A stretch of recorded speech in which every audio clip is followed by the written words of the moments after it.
Hey everyone, and welcome to another deep dive. Today we're going to be taking a look at Pokemon sleep skills. We're going to be figuring out what the best skills are and also how to figure out if a Pokemon is worth your time. Yeah, it's kind of surprising. There's so much to think about when it comes to Pokemon sleep. Really? Yeah, on the surface, it seems really, really simple, but once you really start to dig into those skills, then, it can give you like a big advantage in the game. For sure. Okay, so let's start breaking this down then. So we've got 17 main skills that are divided into 6 categories: direct healing, relative cooking resource, and random. Wow, random skills. That's pretty funny. Yeah, the random category, just adds a whole bunch more unpredictability to the game. But, for what we're going to be talking about today, we'll focus on the skills that actually matter for building a powerful team. So we're going to be talking about direct strength skills, and these directly boost how strong your Snorlax is going to be in the sleep battles. Okay, so it's like the skills that make your Snorlax like totally OP, right? Okay, so tell me more about the direct strength skills. Sure. So there are three main types to know. Charge strength S, which has both fixed and variable charge strength M and stockpile. And so generally speaking, charge strength M is what most people consider to be like the best one.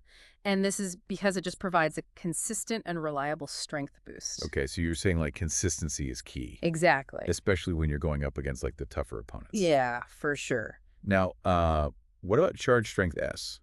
What's the difference between the fixed and the variable? You can kind of think about like this fixed charge strength S is just a really steady energy source. Yeah. It's always there. It's always going to give you a boost.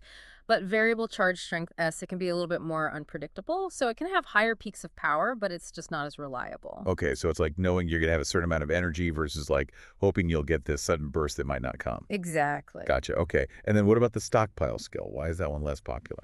Yeah. So with stockpile, it can be a little bit tricky because you gradually build up strength, but then there's a chance that you lose all of that accumulated power. So um, it's just not really something that most players can rely on because it's so unpredictable. Makes sense. Okay. Hmm.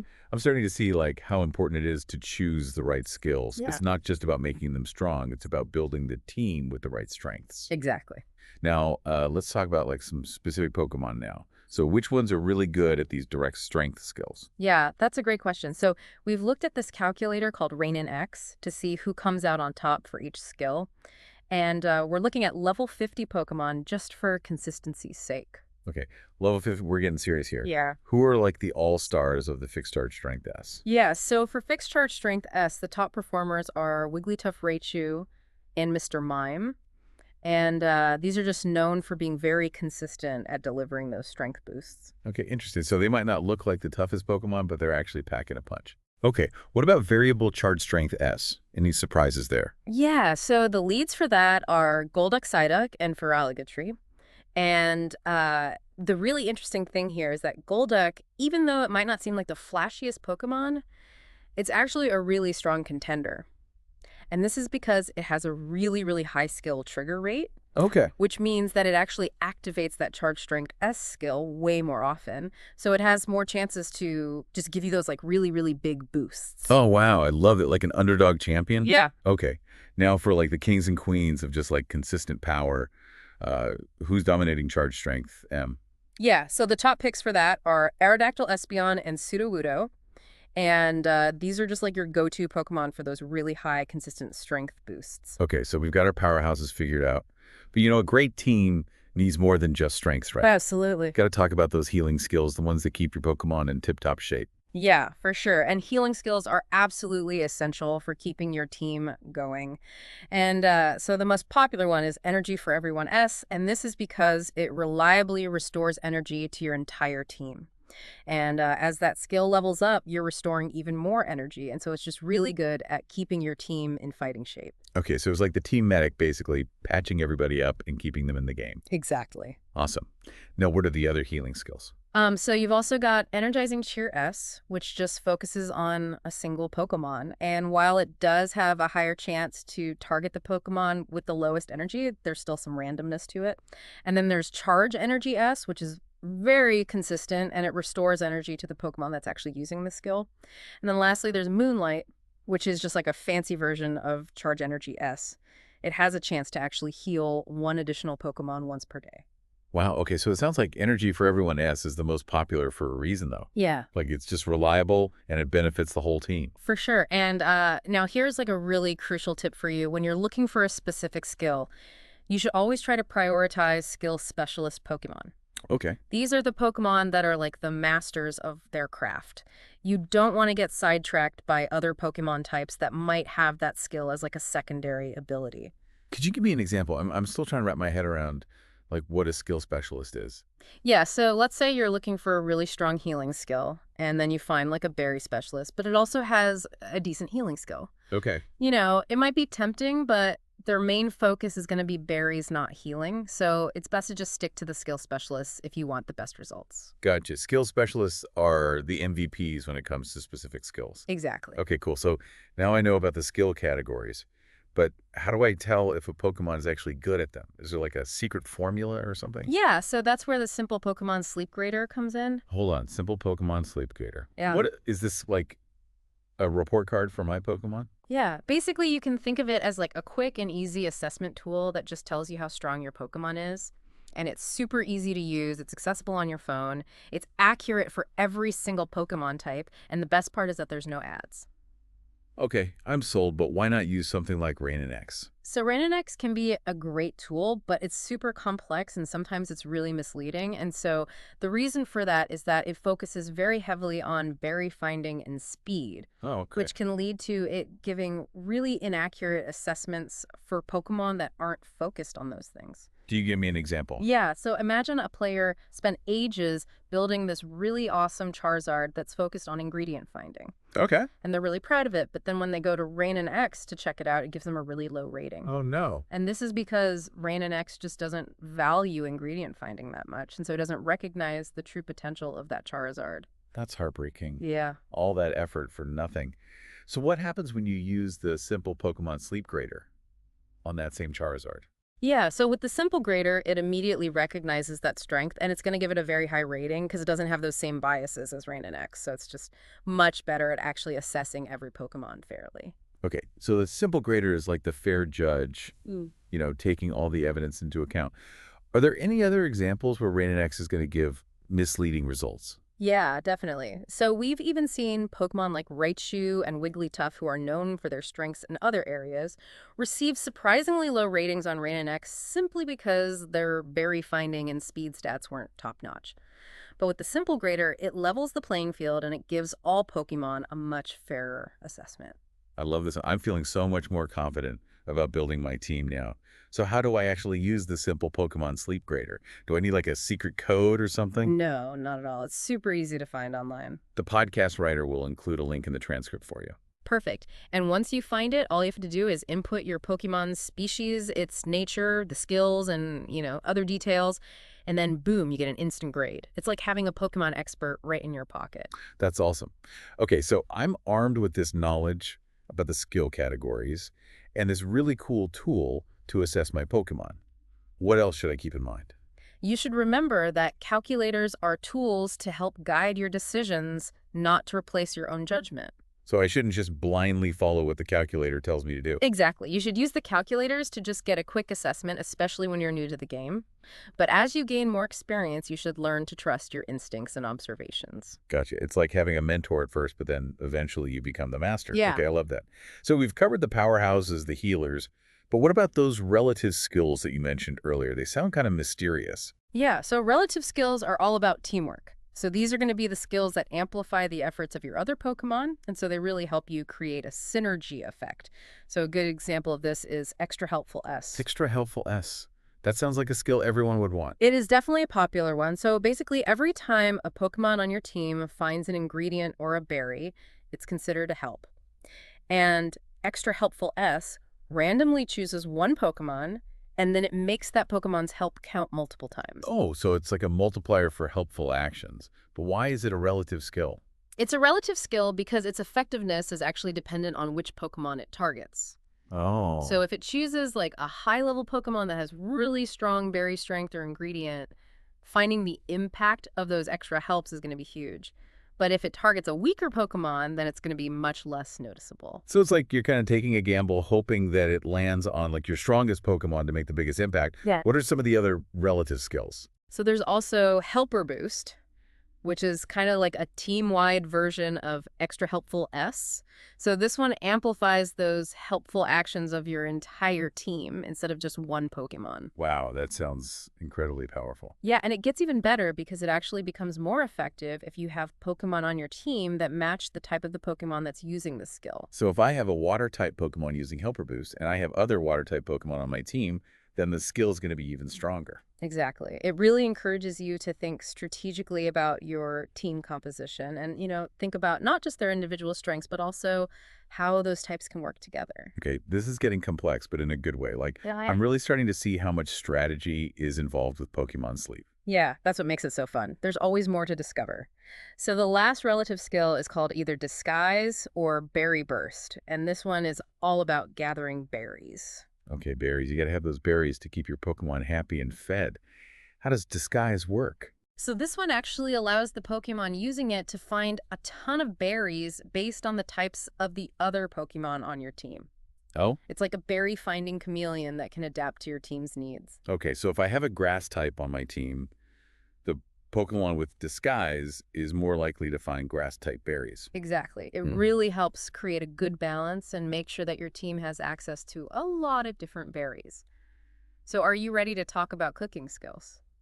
Bring on those culinary delights. Are they as important as the other schools we've been talking about? Yeah, for sure. These are really important if you want to get those high scores and those rare rewards.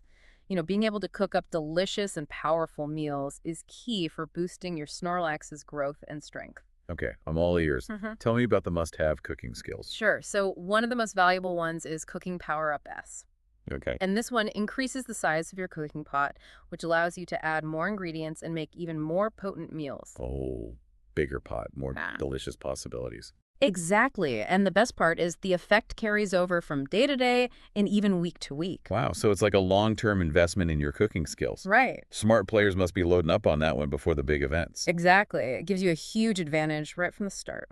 And another really important cooking skill is Tasty Chance S. And this one increases your chances of making extra tasty meals. Extra tasty. Yeah. That sounds like the way to Snorlax's heart. For sure. So the game actually has a base chance for any meal to be extra tasty, and Tasty Chance S boosts that percentage and makes it even more likely that your meals will be more delicious and powerful over time. So it's not guaranteed, but it increases your chances significantly.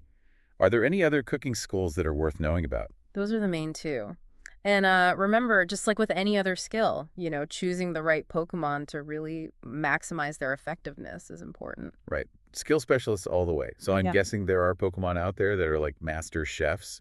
They specialize in cooking skills. Yeah, for sure. And for Cooking Power Up S, the top performers are Magmar, Glaceon, and Flareon.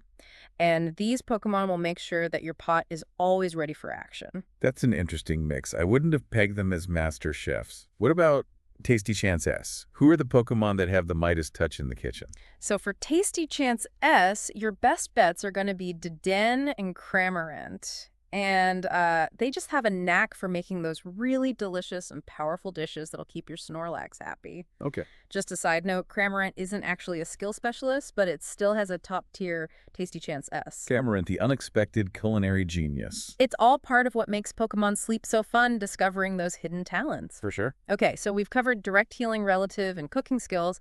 What else is left? We're running out of categories here. What about resource and random? These so kind of intriguing. Yeah, so resource skills are all about gathering valuable items that are going to help you progress in the game. Items like potions, berries, those kinds of things. Those are definitely important, but resource skills are actually focused on something even more valuable: ingredients. And these are the key to being able to make those really powerful meals that are going to help your Snorlax grow. Ah, okay. So it all comes full circle. You get the ingredients with the resource skills, and then you use those cooking skills to turn them into meals. And then those meals power up your Snorlax. Exactly. It's a beautiful system. So tell me more about those ingredient experts. Who should I be looking out for? Yeah, so the top Pokemon for Ingredient Magnet S are Vaporeon Heracross and, surprisingly, Slacking. Wait, Slacking, the Pokemon that's famous for, well, Slacking off. I know, right? That's unexpected. Pokemon Sleep is full of surprises, so even the laziest Pokemon can have hidden talents. For sure. And slacking might not be the most energetic Pokemon, but it's still a magnet for those ingredients. Okay, I'm starting to think I need to rethink my whole strategy here. That's the sign of a true trainer always learning and adapting. Now, besides Ingredient Magnet S, are there any other noteworthy resource skills? Yeah, tell me about them. Yeah, so there's Dream Shard Magnet S, which, just like Charge Strength S, comes in both a fixed and a variable form. Cream shards, those are the shiny, valuable things that you can trade for special items. Yeah, they're highly sought after in Pokemon Sleep. So why isn't Dream Shard Magnet S as popular as Ingredient Magnet S? It really just comes down to strategy. So while Dream Shards are really valuable, a lot of players think it's more beneficial to focus on skills that actually directly boost Snorlax's strength. Okay. Because a strong Snorlax is ultimately going to earn you more Dream Shards just through winning battles. So it's a long-term versus short-term kind of thing. Exactly. Prioritizing those skills that are going to make your team really powerful and sustainable in the long run. Gotcha. Now onto that last skill category, random. Okay, this one sounds kind of chaotic. What's the deal with random skills? Yeah, so this one is currently home to just one skill, metronome. Metronome, like that musical thing that keeps the beat? That's the one. And just like its musical counterpart, metronome adds a whole element of unpredictability to Pokemon Sleep. And so this skill allows the Pokemon using it to just randomly activate any of the other main skills that we've been talking about. Whoa, so it could be a direct strength skill or a healing skill or a cooking skill, like anything. Anything at all. It's a wild card. It's a roll of the dice. It's a complete mystery. Wow, that sounds both really exciting and kind of terrifying. Yeah. It's like having a Pokemon with multiple personalities that each has its own, like, unique ability. Yeah, it definitely keeps things interesting. But while metronome can be really fun and can lead to some really cool moments, it's just not the most reliable thing for players who are really into strategy. So metronome is more for, like, those adventurous trainers who love to embrace the unknown. Exactly. It's all about the unpredictable twists and turns. So we've covered all 17 main skills, from the powerhouses of direct strength to the culinary surprises of cooking skills, and even that unpredictable nature of metronome. I feel like I've learned so much. You've been such an amazing guide. My pleasure. It's always fun to talk about Pokemon Sleep.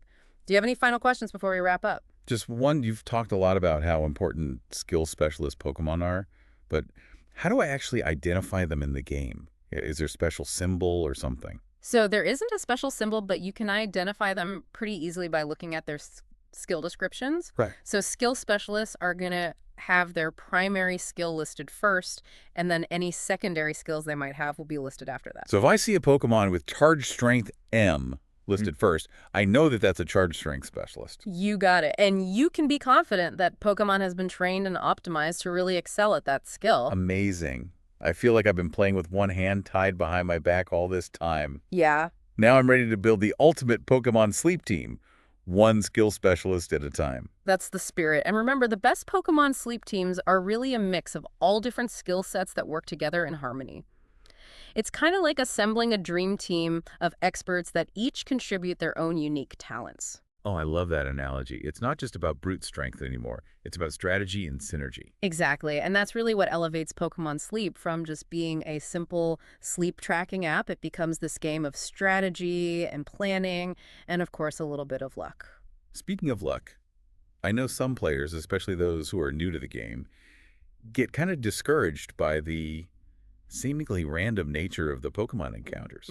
They might be searching high and low for a specific skill specialist, and they just come up empty. What advice would you give to those players? It's definitely a common experience, especially in the early game, when those encounters are so heavily influenced by chance. But don't worry, it doesn't mean that you're just completely at the mercy of randomness. There are actually things you can do to improve your odds.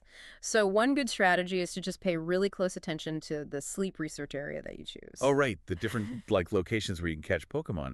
I didn't even think about how the location might affect what types of Pokemon you encounter. Yeah, exactly.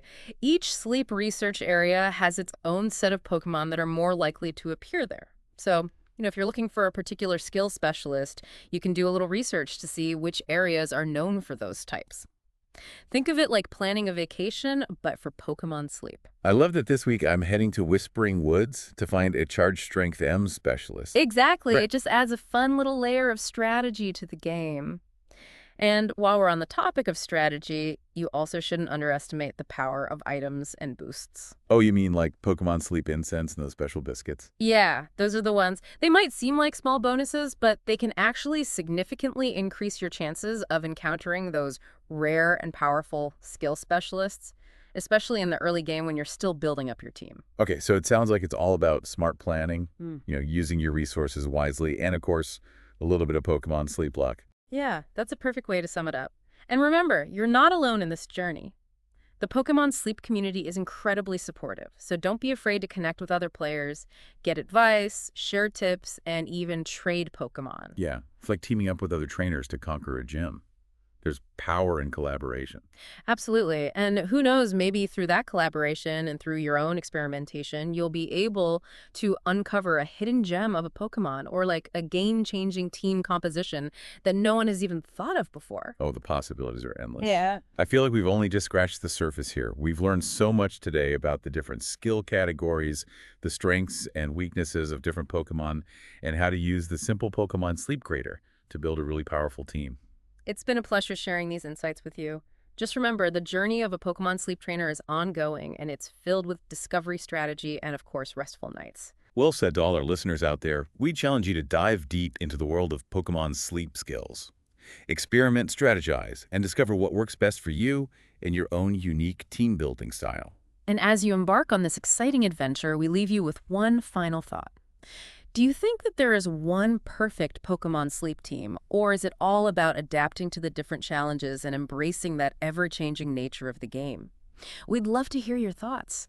Let us know what you discover as you implement these tips and explore the simple Pokemon sleep grader. Until next time, trainers sleep well, play well, and keep catching those Z's.